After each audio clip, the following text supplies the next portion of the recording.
할렐루야. 여러분, 믿음은 들음에서 난다고 했습니다. 그럼 이 들음은 어디에서 오느냐?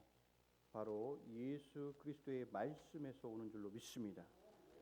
오늘도 여러분 말씀을 들을 때에 여러분들의 믿음이 더욱더 성장하는 귀한 은혜가 있기를 주님의 이름으로 간절히 소원합니다. 여러분 옆에 있는 사람과 인사했으면 좋겠습니다. 당신은 복의 근원입니다. 한 번 더 인사합니다. 당신은 축복의 통로입니다. 여러분들은 복의 근원이요 축복의 통로가 되는 줄로 믿습니다. 여러분 세계 5대 종교라 하면 사람들은 그리스도교, 그러니까 이것을 우리는 기독교라고 얘기합니다. 그리고 유대교, 그리고 힌두교, 불교, 이슬람교를 말합니다. 이들 각각의 자신들의 종교를 대표할 만한 신앙의 인물들이 있다라고 그들은 주장을 합니다. 그런데 오늘 본문의 주인공인 이 아브라함은 세계 5대 종교 중 3가지 종교, 기독교, 유대교, 이슬람교에서 신앙의 조상으로 여겨지고 있습니다. 단일 인물로 3가지 종교들로부터 존경받는 인물, 신앙의 모범이 되는 인물은 여러분 아브라함이 유일합니다. 그렇다면 왜 아브라함이 이처럼 신앙의 모범이 되는 인물로 존경받는지 오늘 우리에게 주신 말씀을 통해서 깨닫는 은혜가 있어서 여러분 아브라함처럼 신앙의 모범이 되어서 믿음이란 유산을 여러분 자손 대대로 물려줄 수 있는 복된 시간이 되기를 간절히 소원합니다. 여러분 하나님께서는 노아의 홍수 심판 이후에 새롭게 인류의 구원 계획을 향한 구속의 역사를 써내려 가십니다. 각 지역으로 흩어진 노아의 후손들은요 새롭게 번성하기 시작하게 되고 번성하는 가운데 또다시 죄를 짓고 타락의 길을 걷기를 시작합니다. 그들의 타락함이 극에 달하는 사건이 여러분 바벨탑 사건이에요. 여러분 이 바벨탑은요 시날 평지에 지어졌다고 이야기를 합니다. 여러분 시날 평지는 메소포타미아 남부 지역에 있는 예전의 바벨론 지역을 이야기해요. 주목해야 할 부분은 여러분 유대의 역사가인 요세푸스에 의하면 이 역사를 시작한 사람의 이름이 니므롯이라고 이야기합니다. 물론 성경에서도 우리가 니므롯이 그 일을 시작한 것을 찾아볼 수가 있어요. 니므롯은 함의 아들인 구스의 아들이에요. 그래 함의 손자입니다. 함의 손자. 여러분 불순종의 아이콘이에요. 노아로부터 저주를 받았던 함의 손자라는 점입니다. 그런데 이들은 시날 평지에 모여서 강력한 도시 국가를 건설하려고 했어요. 그들은 하늘에 닿을 만한 높은 탑, 위대한 건축물을 만들고자 그들이 뜻을 모았다라는 거예요. 이때 하나님은 그 성읍을 만들고 탑을 쌓는 그들을 보시고 그들의 의도가 악하다라고 평가를 하십니다. 결국 하나님께서 그들의 언어를 혼잡하게 하셔서 그들을 뿔뿔이 다른 지역으로 다 흩어지게 만들어 버리세요. 왜 하나님께서 이들의 행위를 악하게 여기신 걸까? 그들이 모여 살아가는 것을 왜 악하다라고 여기셨을까? 하나님께서 이들을 흩으신 이유는 이들이 한마음으로 연합하여서 하나님과 대적하는 세상 나라를 만들고 악한 일을 꾸미는 것을 하나님께서는 경계하신 거예요. 그 악한 일이 바로 하나님을 거역하는 일이다라는 거예요. 불순종을 이야기하는 겁니다. 즉 그들 스스로가 하나님과 같은 이름과 영광을 얻고자 저지른 일이다라는 것입니다. 여러분 아담의 경우와 같이 여러분 죄악의 근원은 하나님처럼 되겠다라는 인간의 욕망이고 교만이에요. 결국 이들은 하나님께 대항하는 일에 하나가 되었다라는 겁니다. 이것이 하나님께서 보시기에 너무도 악한 일이었다라고 이야기를 하시는 겁니다. 바벨탑 사건은 여러분 인간의 본성이 얼마나 악한지를 보여주는 분명한 사건이에요. 하나님께서는 인간이 죄로 인해 그들의 생각 속에는 악함이 가득함을 보시고 노아의 홍수를 통해서 새 인류의 역사를 시작했지만 여전히 인간들은 하나님의 명령에 불순종하고 하나님의 영광이 아닌 자신들의 영광을 높이려는 악한 삶을 살았다라는 겁니다. 이렇게 인간들의 마음은 욕심으로 인해서 죄를 얻게 되고 타락한 후 자기 스스로는 그 죄악으로부터 빠져나올 수 없게 되었다라는 거예요. 여러분, 한 번 죄를 짓게 되면요, 그 죄가 사해지지 않으면 그 죄악 속에서 머물게 되고 더 큰 죄악의 속으로 빠져들게 되어 있다는, 이것이 인간이에요. 그래서 성경은 결국 욕심이 잉태하여 죄를 낳게 됩니다. 그래서 그 죄가 커지면 결국 사망에 이르게 된다라고 성경은 이야기하고 있어요. 여러분, 우리는 죄악으로부터 벗어나야 된다라는 겁니다. 하나님께서 이 혼란과 타락의 시기에 자신의 구원 계획을 성취하시려고 해요. 그래서 한 사람을 택해 부르십니다. 그 사람은 복의 사람, 순종의 사람, 셈의 계보를 잇는 여러분 아브라함이었어요.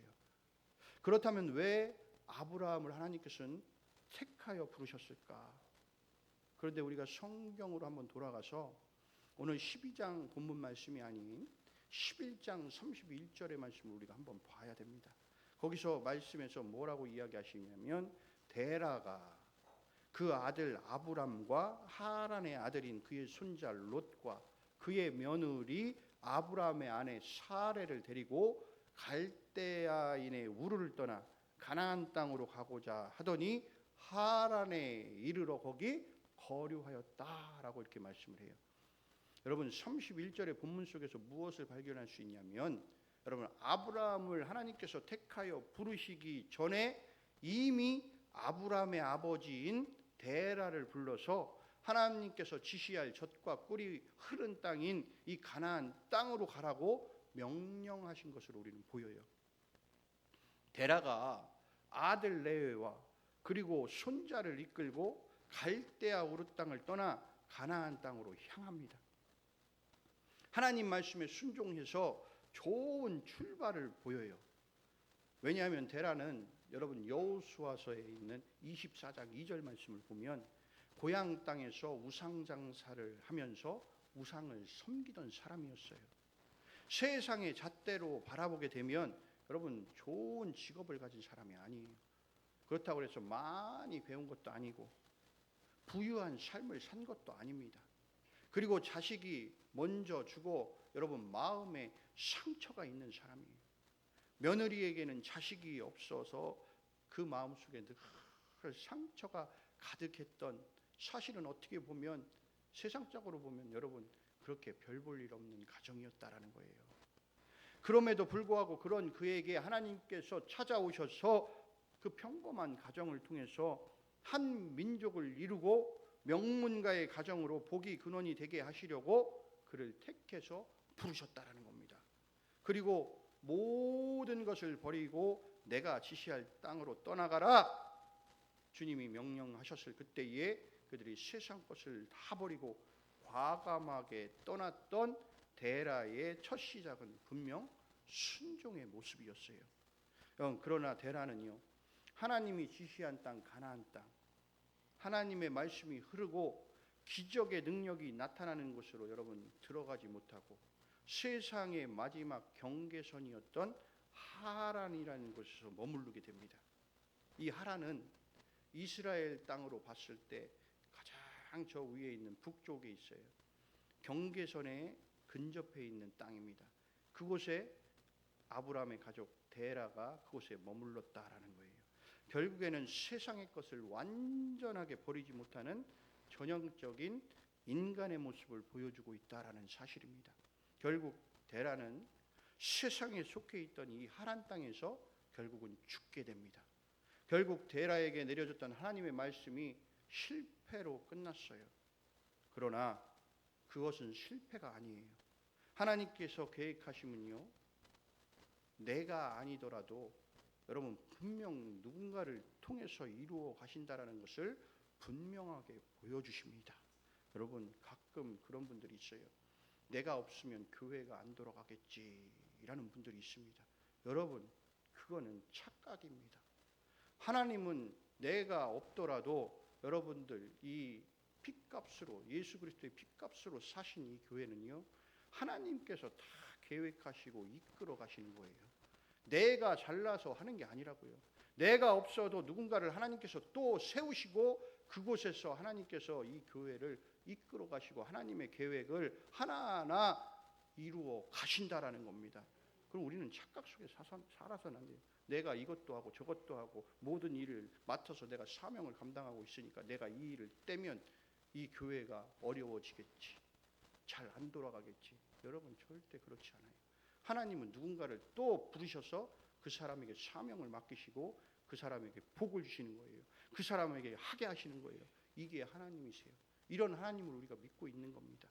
여러분 12장에 가면 이제 그의 아들인 아브라함에게 하나님의 말씀이 임합니다. 그래서 아브라함은 여호와의 말씀을 따르게 되고 가나안 땅을 향하여 떠나게 되는데 그때 나이가 몇 살이냐면 75세예요. 그러니까 하란 땅에 머물러 있다가 이제 하나님께서 아브라함을 다시금 부르시고 그에게 내가 지시할 땅으로 가라 라고 하나님이 말씀하신 때가 언제냐?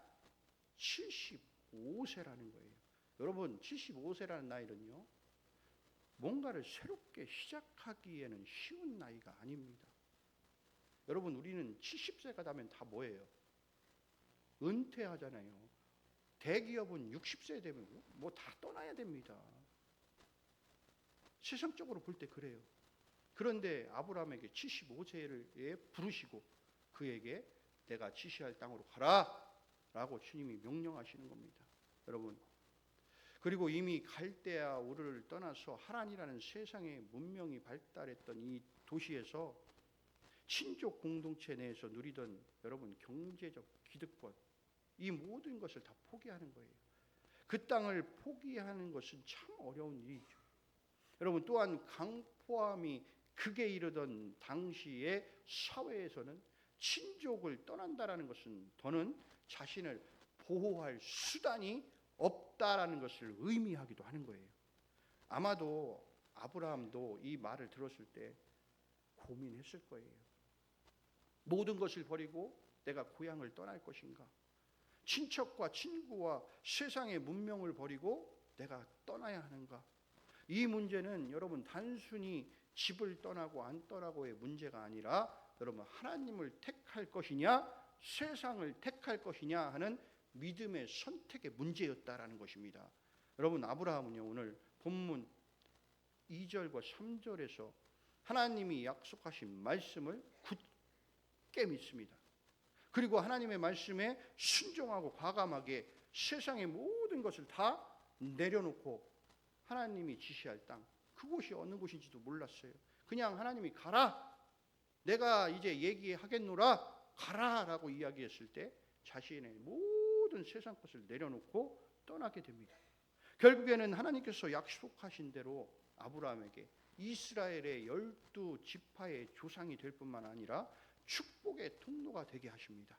그뿐 아니라 그의 후손을 통하여서 하나님의 아들이신 여러분 예수 그리스도가 탄생하게 됐고 온 인류가 예수 그리스도를 통해 구원과 복을 받게 되었다라는 것입니다. 여러분이라면 어떻게 하실 거예요?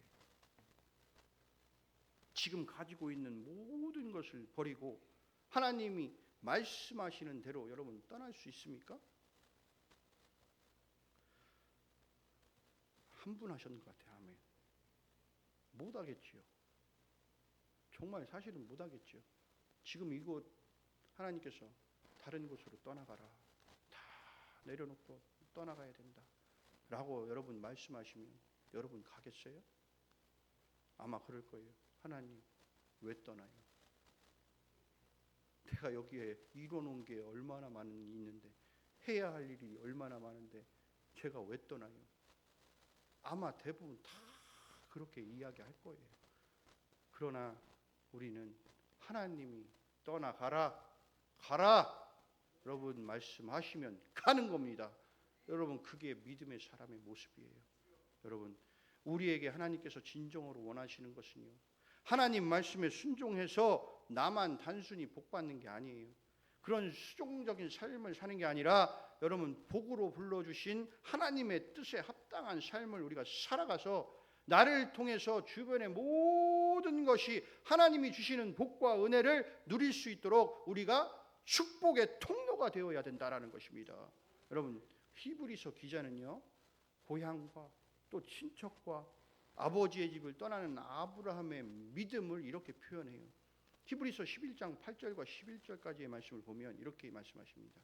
믿음으로 아브라함은 부르심을 받았을 때 순종하여 장래의 유업으로 받을 땅에 나아갈새 갈 바를 알지 못하고 나아갔으며, 믿음으로 그가 이방의 땅에 있는 것 같이 약속의 땅에 거류하여 동일한 약속을 유업으로 함께 받은 이삭 및 야곱과 더불어 장막에 거하였으니 이는 그가 하나님이 계획하시고 지으실 터가 있는 성을 바랐음이라 라고 이렇게 이야기합니다.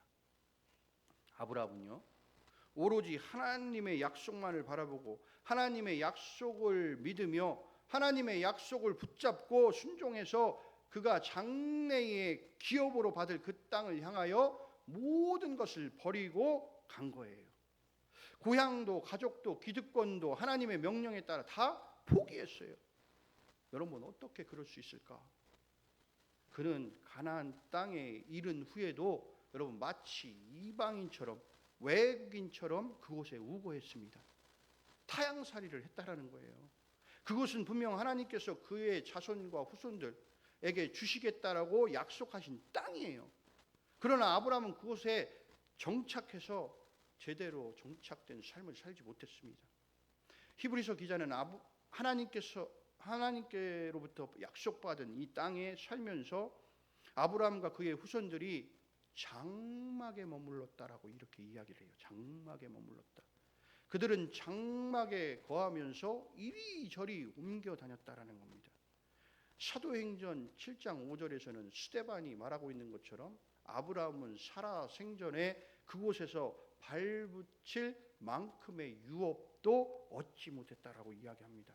그가 소유했던 유일한 땅은요, 그의 아내가 죽었을 때 사라가 매장되기 위해 헷 족속에게 샀던 막벨라 굴이 전부였다라고 이야기를 합니다.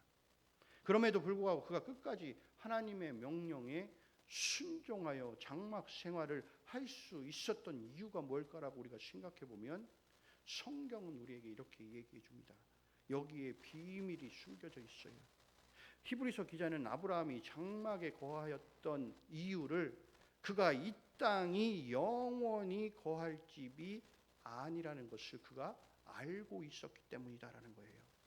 아브라함은 하나님 말씀에 철저히 순종하는 믿음을 통해서 영적인 눈이 항상 떠져 있는 상태였다라는 겁니다. 그래서 아브라함은 하나님께서 계획하시고 다스리시는 곳, 하나님께서 손수 지으신 집, 바로 하나님의 나라를 바라보면서 살아갔다라는 거예요. 아브라함은 비록 초라한 장막에 거했지만 여러분 소유한 것은 없었지만 영원히 살라라 하나님의 나라를 바라봤던 믿음의 사람이었다라는 것입니다.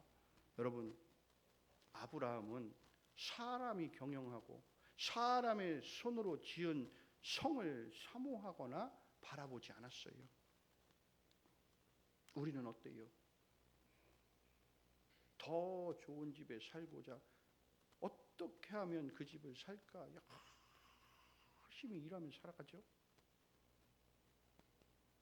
내가 전에는 아반떼를 탔는데 이제는 내가 그랜저 좀 타겠노라고 그것을 위해서 막 달려가잖아요.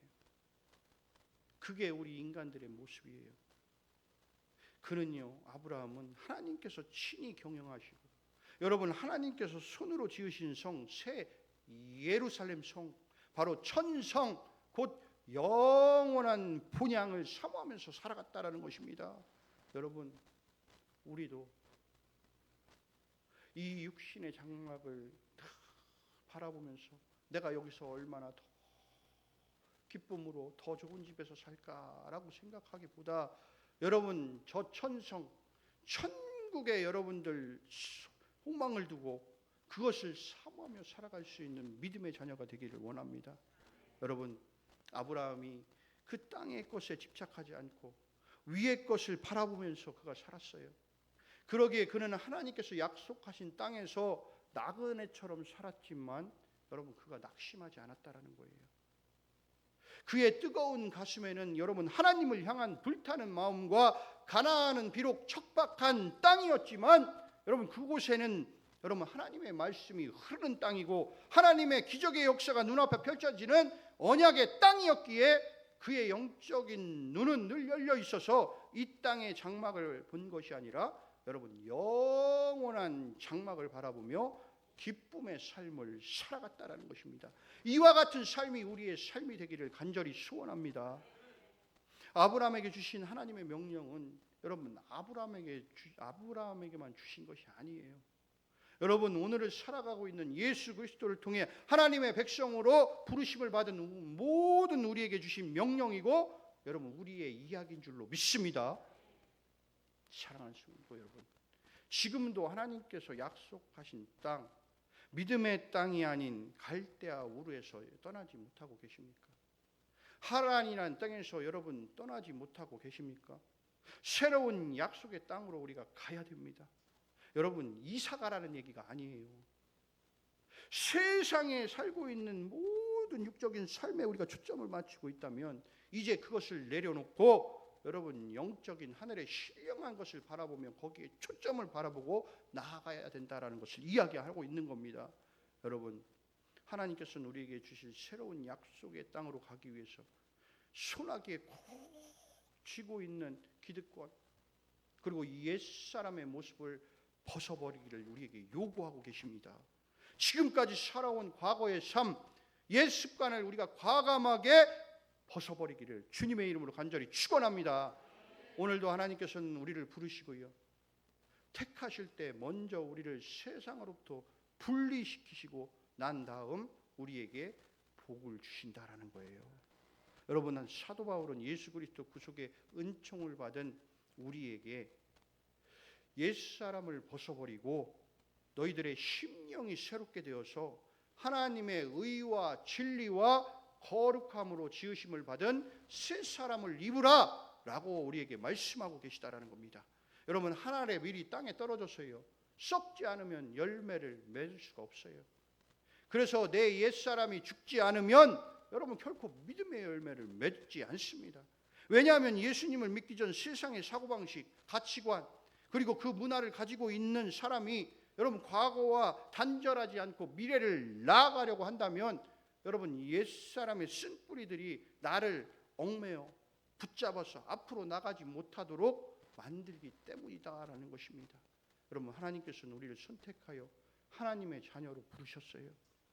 그 이유는 우리를 복되게 하시고 우리를 복의 근원으로 삼으시기 위해 부르셨다라는 것입니다. 예수 그리스도의 은혜와 사랑을 세상에 전할 복의 통로로 삼으시기 위해서 여러분, 우리를 부르신 줄로 믿습니다. 그러나 여러분, 우리가 명심해야 할 것은 복이 되고 축복의 통로가 되는 첫걸음은요, 우상으로부터 떠나는 일입니다. 세상이 아닌 하나님만 의지하는 것, 하나님만 나의 삶의 주인으로 삼는 것으로부터 여러분, 복이 근원이 되고 축복의 통로가 된다라는 것을 여러분 꼭 명심하시기를 바랍니다. 아브라함이 여러분 과감하게 모든 것을 버리고 떠났던 것처럼 여러분, 세상으로부터 떠남을 통한 분리가 우리가 이루어져야 돼요. 이것이 하나님의 자녀로서의 첫 걸음을 하는 줄로 우리는 믿습니다. 여러분, 성경에서 복을 나타내는 히브리어 단어 중에 베라카라는 단어가 있어요. 이 단어는 기본 동사인 바라크라는 단어에서 왔습니다. 여러분, 이 바라크라는 단어는요, 그 의미가 무릎을 꿇다라는 의미가 있어요. 여러분, 복의 기원을 말해주는 것인데 모든 복은 위로부터 임하기 때문에 사모하는 마음으로 겸손히 하나님의 말씀 앞에 무릎 꿇는 순종의 상태에서 그 복이 비롯된다라고 말씀하고 있는 겁니다.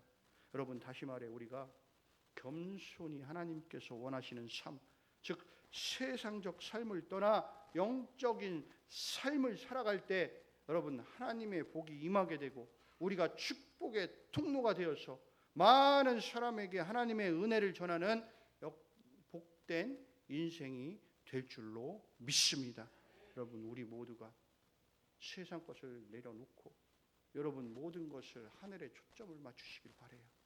하늘에 초점을 맞추시는 순간 하나님께 여러분의 손을 벌리고 들고 하나님께 내 손을 붙잡아 주십시오 라고 주님 앞에 우리의 손을 내밀면 하나님은 반드시 우리의 손을 붙잡아 주십니다. 그리고 우리가 나아가야 할 바를 알게 하시고 가장 좋은 곳으로 우리를 인도하시고 그것이 빛과 같이 찬란한 길이 되는 놀라운 하나님의 은혜가 우리에게 임하게 될 줄로 믿습니다. 이와 같은 믿음으로 살아가는 저와 여러분이 되기를 주님의 이름으로 간절히 축원합니다. 그래서 여러분 모두가 복의 근원이 되고 축복의 통로가 되는 귀한 은혜를 누리며 살아갈 수 있기를 주님의 이름으로 간절히 소원합니다. 기도하겠습니다.